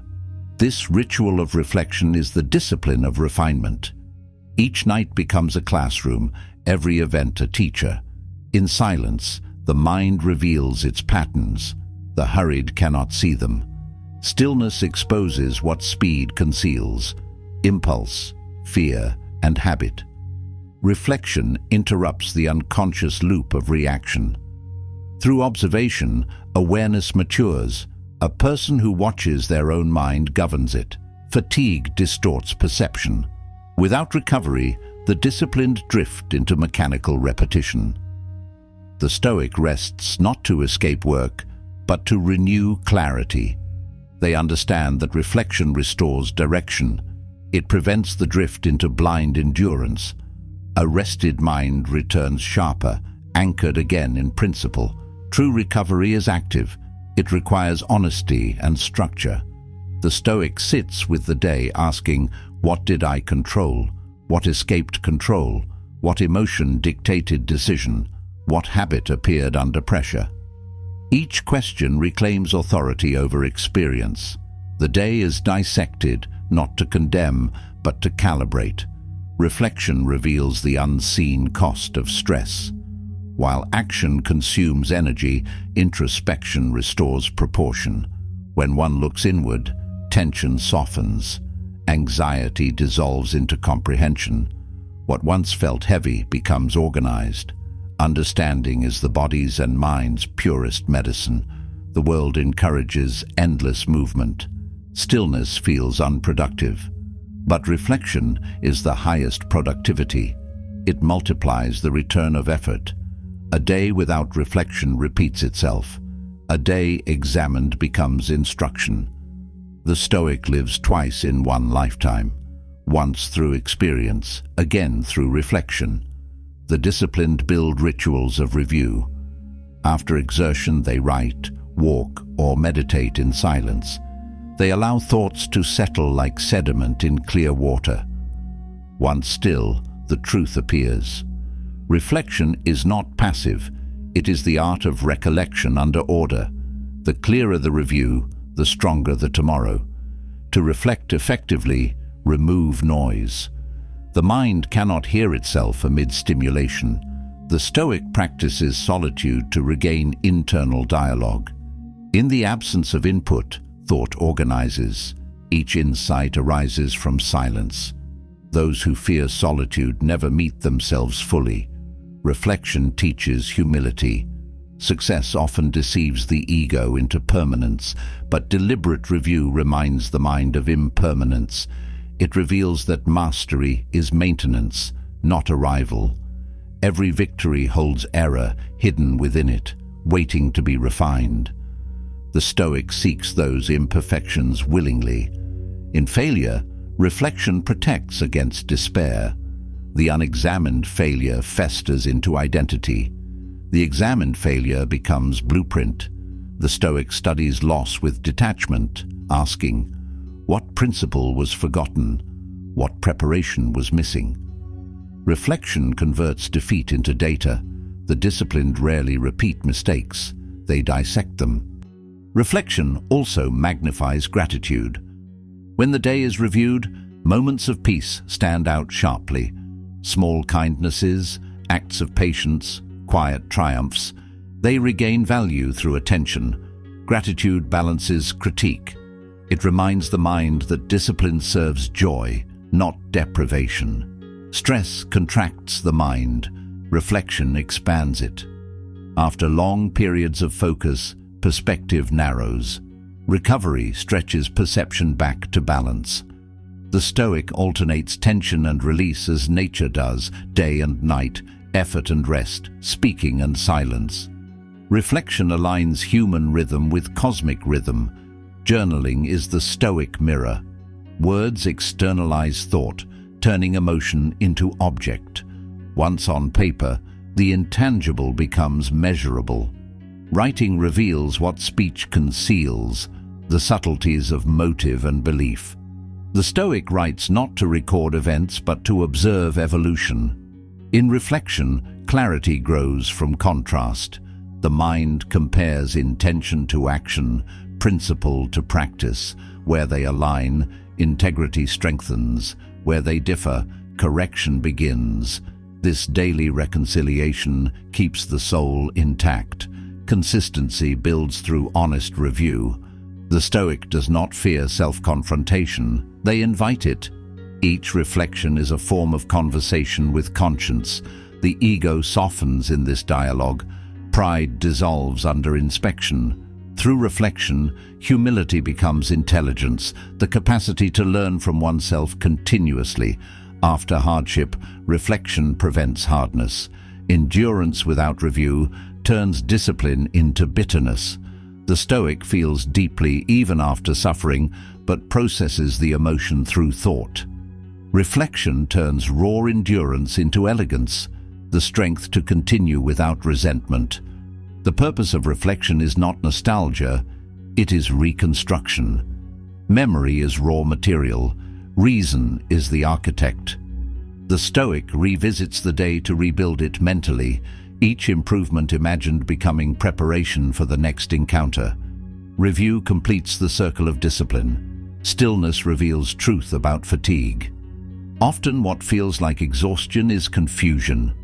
The body tires because the mind resists. Reflection separates the two. When thought clears, energy returns. Recovery begins not with sleep, but with understanding. Every strong system includes feedback. Reflection is feedback for the soul. It measures alignment between values and action. When the two diverge, tension grows. The Stoic reduces this gap daily through awareness. A life aligned with principle requires constant recalibration. To reflect is to sharpen identity. The more one observes their thoughts, the more consistent character becomes. Without reflection, personality drifts under influence. With reflection, personality crystallizes into principle. Each moment of awareness adds weight to selfhood. Discipline without reflection becomes mechanical. Reflection without discipline becomes fantasy. The Stoic integrates both. They act with intensity and review with honesty. This dual rhythm forms the engine of progress, action and awareness reinforcing each other perpetually. Modern culture rewards speed, but neglects understanding. The Stoic reclaims slowness as a tool of power. They finish the day as they began, with attention. Just as morning sets intention, evening seals insight. Each day becomes complete, self-contained, whole. Reflection refines emotional control. By observing reactions after they occur, the Stoic reduces future reactivity. Awareness shortens the gap between impulse and restraint. Eventually, the same clarity appears during action, not after. Reflection builds foresight. Fatigue often hides neglected emotion. Anger, guilt, or fear, left unexamined, drain silently. Reflection releases these weights. By naming the hidden tension, the Stoic restores equilibrium. Awareness is rest for the nervous system. It replaces confusion with coherence. Solitude is the laboratory of the wise. Within it, ideas mature without interference. Reflection in solitude produces stability in society. The Stoic returns from silence with calm authority. Their words carry weight because they are born from thought, not impulse. The disciplined mind treats recovery as discipline itself. Rest becomes intentional, structured, earned. The Stoic sleeps with purpose, not escape. The difference between collapse and restoration is awareness. Reflection turns fatigue into design for renewal. To practice reflection, one must approach it without vanity. The goal is not self-admiration, but self-honesty. Flattery blinds growth. The Stoic confronts both virtue and vice with equal calm. They do not exaggerate victory nor hide flaw. Truth becomes their mirror, not ego. Reflection strengthens resolve. Each acknowledgement of error increases readiness. Each recognition of progress renews confidence. Self-knowledge is the foundation of composure. Those who know their inner workings cannot be easily manipulated by external forces. The wise treat reflection as continuation of action. The act of review is itself productive. It finalizes the day's labor. The Stoic does not waste the night in regret. They invest it in insight. Mourning inherits that clarity. Recovery fuels momentum. Reflection transforms suffering into meaning. Pain without reflection scars. Pain examined teaches. The Stoic translates hardship into philosophy. They give structure to the shapeless, turning chaos into comprehension. Every struggle becomes contribution to understanding. Marcus Aurelius wrote, "When you arise in the morning, think of what a privilege it is to be alive, to think, to enjoy, to love." Reflection multiplies this awareness. Gratitude for consciousness replaces fatigue with reverence. Awareness becomes worship through thought. In reflection, judgment softens toward others as well.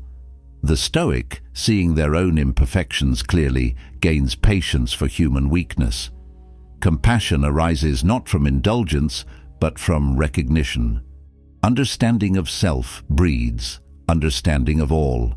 The rhythm of reflection is cyclical: action, observation, correction, renewal. Each cycle refines precision. Life becomes experiment and art simultaneously. The Stoics' composure grows not from detachment, but from deep familiarity with their own mechanisms.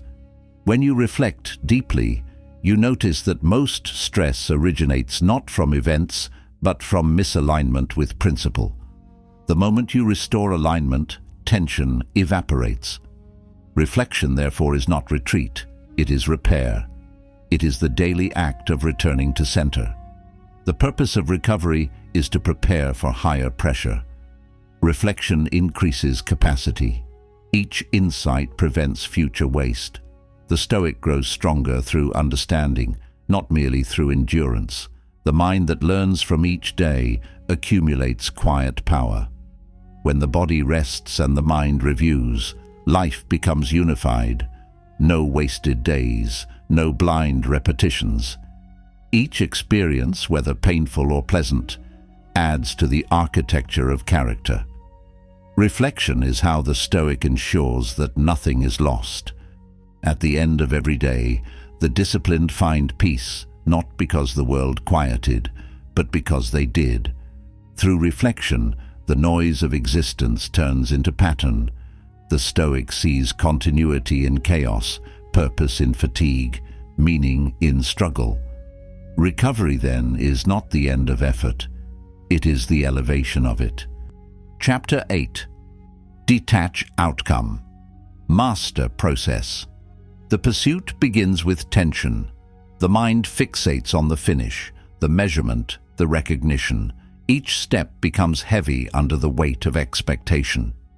The Stoic knows this pressure well. They feel it, but do not obey it. The disciplined detach from the outcome, not by apathy, but by precision. To serve the process is to serve excellence without distraction. Attachment distorts performance. When every action is judged by its result, clarity disappears. Anxiety grows where control ends. The Stoic separates effort from result, as surgeon separates tissue from nerve. Carefully, deliberately, without sentiment. Peace begins where control ends, and control begins within conduct. Marcus Aurelius wrote, "You have power over your mind, not outside events." The mind that grasps for results surrenders to things beyond its reach. The mind that focuses on process reclaims command. Every moment invested in what can be done now adds strength. Every thought wasted on what cannot be controlled adds weakness. Detachment does not mean indifference, it means accuracy. The Stoic does not cease to care, they cease to depend. Care without dependency builds power.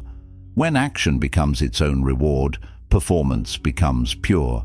Focus sharpens, pressure fades, quality rises.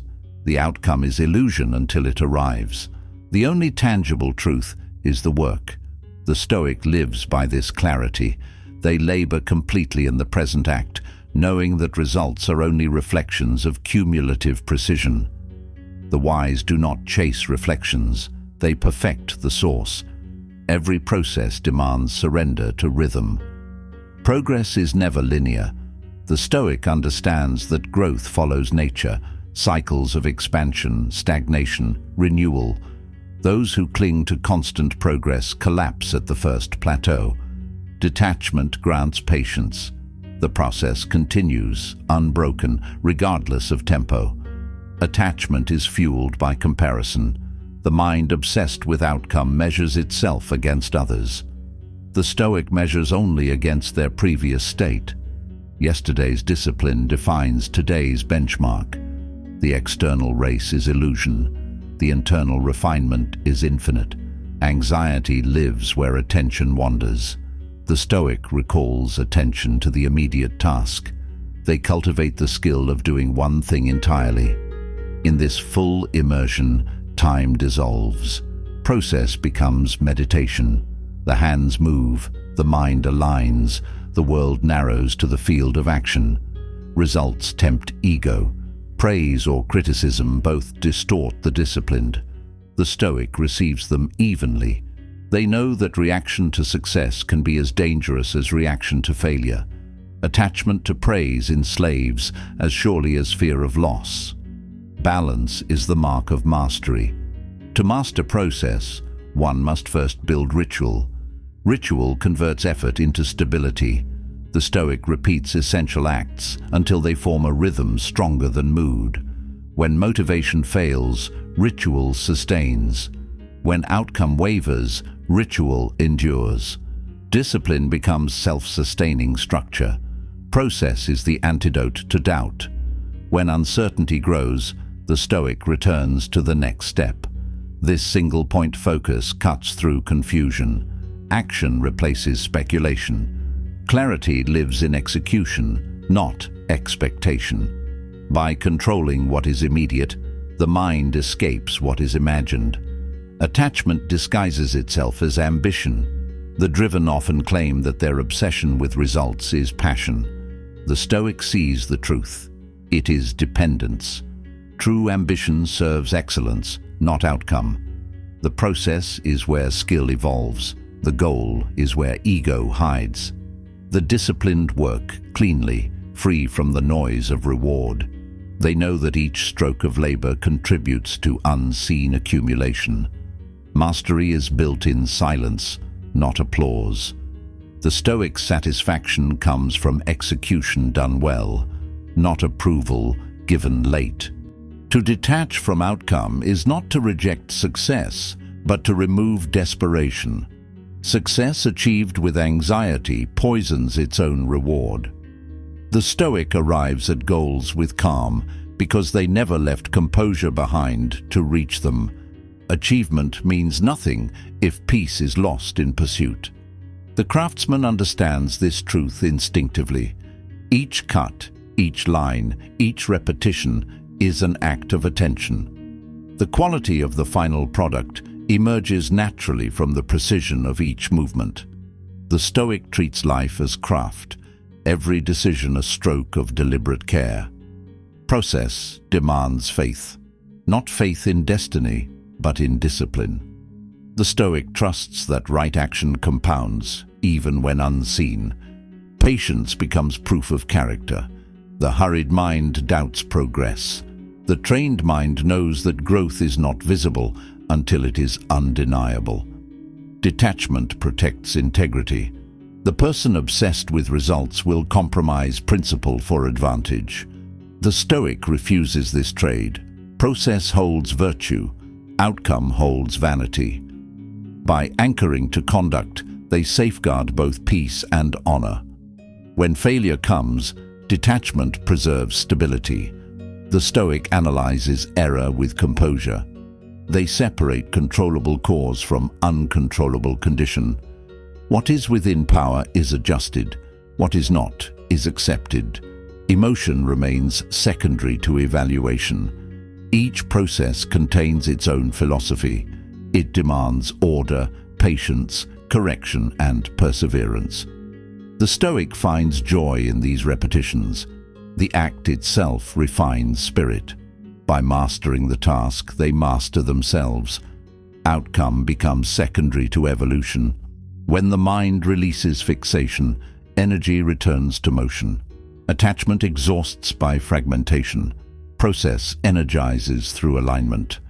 The Stoic's attention flows smoothly, unbroken by worry. Efficiency becomes effortless. Calm turns into momentum.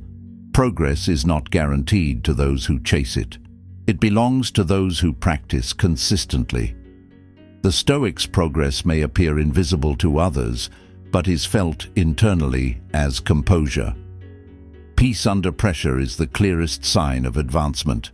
Detachment transforms time. The impatient wait for the future. The Stoic lives in execution. They no longer count days by results, but by repetitions of principle. Time ceases to be enemy or master. It becomes medium for practice. Every hour gains density. Attachment chains identity to achievement. The Stoic refuses to let success or failure define worth. Value is measured by effort aligned with principle. When effort is pure, identity remains stable through both loss and gain. This is internal freedom. Precision thrives in detachment. The surgeon, the athlete, the artist, each performs best when unburdened by outcome. Focus narrows to process, and excellence emerges naturally. The Stoic lives in this state continuously, crafting life itself as performance under composure. The wise see that attachment is the mind's rebellion against uncertainty. But uncertainty is the nature of existence. To demand control over outcome is to resist reality. The Stoic aligns with truth by acting cleanly within what can be shaped and surrendering what cannot. Each day becomes training in this alignment. When things go well, remain steady. When they collapse, remain steady. Consistency is the victory. The Stoic's confidence does not rise with success or fall with failure. It rests on conduct. Results arrive on their own schedule. The disciplined do not chase them. They continue working while others wait. The future belongs to those who persist without despair. Detachment creates endurance. The mind no longer burns itself trying to predict outcomes it cannot command. In the realm of leadership, this principle defines strength. The leader who clings to results pressures others into fear. The one who models composure under uncertainty inspires discipline in others. Calm breeds competence. Panic breeds collapse. To live by process is to live by presence. The Stoic treats each action as final. Nothing is postponed, nothing deferred. Every stroke of labor is performed as if it were the only one. This intensity of focus elevates ordinary work into excellence. When others rush, the Stoic moves precisely. When others despair, the Stoic adjusts. Detachment turns chaos into choreography. There is rhythm even in disorder. The process provides continuity when results fluctuate. The disciplined often achieve more precisely because they are not enslaved by achievement. The relaxed focus of the detached mind sustains accuracy under stress. The untrained fluctuate with fortune. The Stoic stays constant. Composure is efficiency. The outcome is a shadow cast by process. To chase the shadow is madness. To stand firm in the light of discipline is wisdom. When process is perfected, results follow by law, not luck. The Stoic sees success as echo, not entity. The freedom from attachment also protects from regret. When you have acted with full integrity, the past holds no weight. Reflection becomes instruction, not self-punishment. The Stoic sleeps peacefully, knowing nothing essential was left undone. In the art of mastery, repetition is devotion. The Stoic repeats without boredom, knowing that excellence matures through consistency. Boredom is the refuge of the restless. Discipline is the refuge of the wise. Detachment from novelty deepens skill. Outcome obsession narrows perspective. It blinds the mind to subtle growth, patience, humility, consistency. The Stoic honors invisible progress. They value stability over spectacle. Mastery is rarely loud. It is recognized only by those who understand its rhythm. Detachment refines emotion. Joy becomes quieter, sorrow shorter, composure deeper. The Stoic experiences both without distortion. Emotion no longer hijacks reason. This equilibrium grants longevity of focus and purity of effort. The ultimate lesson: results are not possessions. They visit briefly and fade. What endures is the method. The disciplined invest in what cannot be taken: skill, principle, structure, clarity. The outcome is reward. The process is legacy. To detach outcome is to free oneself from anxiety. To master process is to achieve peace within work. The Stoic does both simultaneously. Their progress is steady, their confidence unbroken, their direction clear. In their calm persistence lies the true definition of success. Chapter 9. Transmute adversity into authority. The storm begins without warning. Plans collapse, control dissolves, and the weight of circumstance presses against the mind. Adversity tests every layer of structure you have built. It exposes weakness and reveals discipline. The Stoic does not seek these trials, but when they arrive, they step forward. Difficulty is the crucible of dominance. Pressure is not the enemy, it is the sculptor. Adversity is the purest mirror of self. When comfort vanishes, only truth remains. The disciplined understand that power is not given by calm conditions. It is proven in chaos. The world reveals its hierarchy through hardship. Those who remain composed lead. Those who panic follow. In adversity, authority is born. Marcus Aurelius wrote, "The impediment to action advances action. What stands in the way becomes the way." This is the law of transformation. Every obstruction contains direction. Every collapse contains opportunity. The Stoic sees what others miss. Adversity does not block progress. It defines it. In moments of failure, the untrained mind asks, "Why me?" The Stoic asks, "What now?" The difference between despair and command lies in that question. Self-pity weakens, self-direction fortifies. The disciplined turn reaction into reason, shock into structure. Authority is not declared, it is demonstrated. Each time you stay calm under pressure, you increase influence without words. Leadership begins in composure. People follow those who do not fracture when conditions do. The Stoic leads by presence, not performance. Every setback offers material for mastery. Each wound becomes instruction. The disciplined convert pain into intelligence.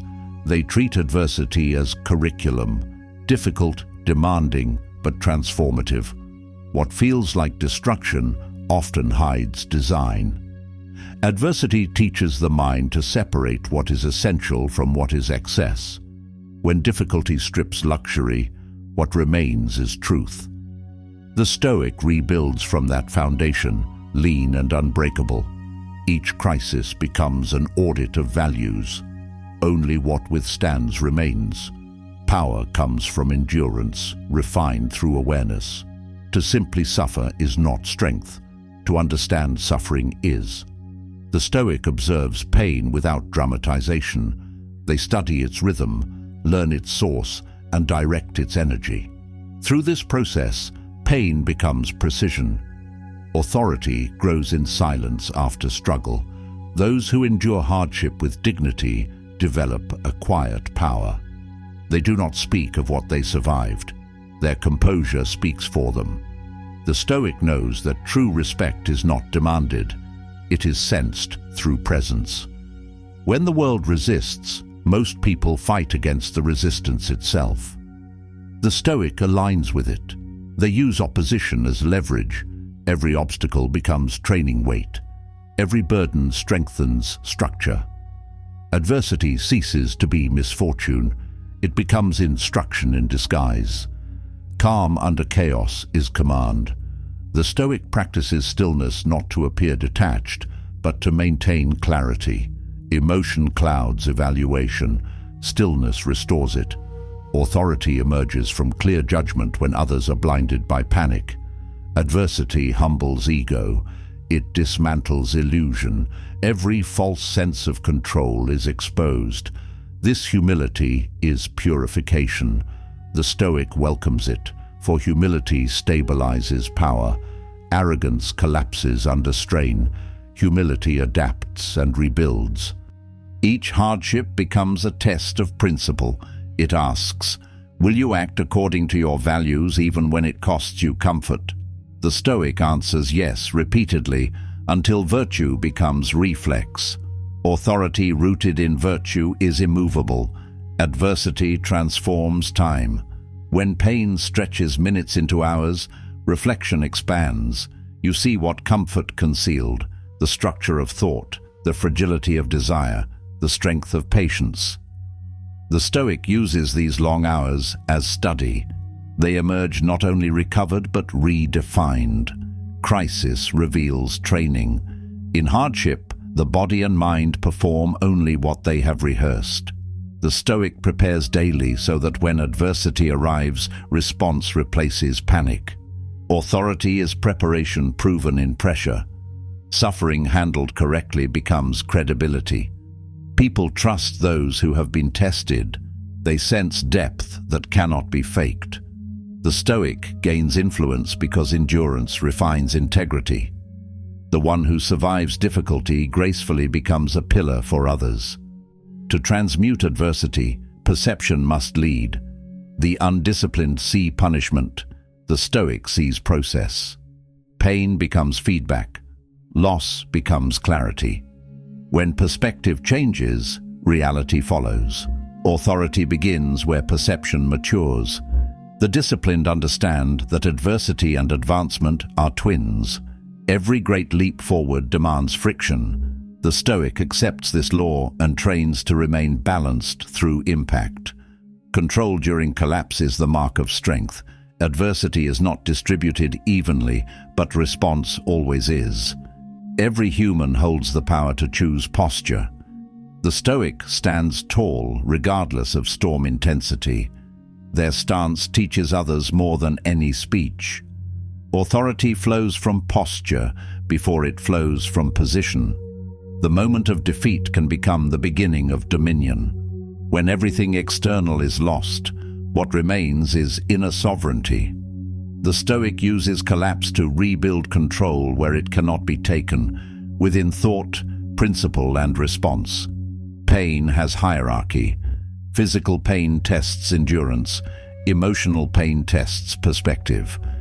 Existential pain tests philosophy.